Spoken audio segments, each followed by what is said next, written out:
Ekonomi global bakal tenggelam dalam resesi pada tahun depan. Pemerintah pun menyiapkan strategi. Sebab, kenaikan suku bunga yang signifikan dalam waktu singkat plus lonjakan inflasi bakal memukul berbagai sektor ekonomi. Dana Moneter Internasional, IMF, bahkan menyebut ekonomi dunia sedang menuju keterpurukan. Dus, IMF memangkas proyeksi pertumbuhan global untuk tahun depan. IMF juga memperingatkan resesi dunia yang keras jika pembuat kebijakan salah menangani perang melawan inflasi. Indonesia pun sudah bersiap-siap menghadapi kemungkinan terburuk resesi. Deputi Bidang Koordinasi Ekonomi Makro dan Keuangan Kementerian Koordinator Perekonomian Iskandar Simorangkir menyebutkan, pemerintah menyiapkan strategi untuk menghadapi resesi global. Strategi pertama, memberdayakan perekonomian domestik, mengingat jumlah penduduk Indonesia sangat besar, lebih dari 275 juta jiwa.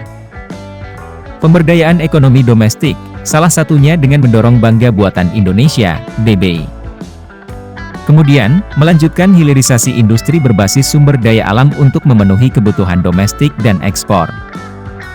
Strategi kedua, melakukan pengendalian inflasi, baik pusat maupun daerah, khususnya inflasi pangan. Sebab, inflasi pangan saat ini menjadi sumber penyebab inflasi Indonesia meningkat lebih tinggi.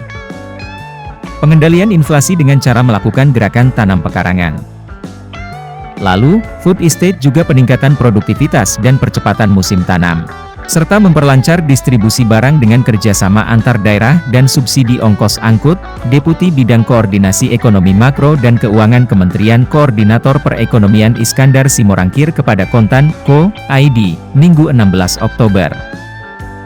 Strategi ketiga, pemerintah akan melakukan perbaikan iklim investasi. Caranya, dengan penerapan penuh perizinan berusaha terintegrasi secara elektronik atau online single submission (OSS). Dengan strategi tersebut, Iskandar optimistis, pertumbuhan ekonomi Indonesia tahun depan 5% hingga 5,3%.